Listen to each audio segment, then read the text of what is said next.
र गाइज यो दुईटा गिलासमा चाहिँ कुन चाहिँमा अन्डा पाक्दो रहेछ हेर है गाइज। कुन चाहिँमा पाक्छ होला गेस गर्नुहोस् अनि कमेन्ट गर्नुहोस् गाइज। खतरा उम्लिरहेछ है, खत्रै हो, खत्रै उम्लिरहेछ। तपाईँहरूले गेस गर्नुहोस् कुन चाहिँमा चाहिँ अन्डा राम्रोसँग पाक्छ होइन, कमेन्ट गर्नु त ल। ठ्याक्क अन्डा खोलेर देखाउँछु कि अहिले मजाले निकालेर होइन।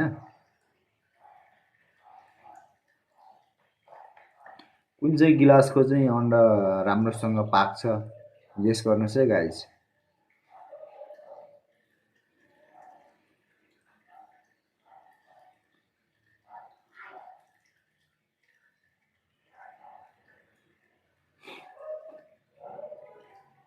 दामी हो दामी, दिमाग त दामी नै लगाएको।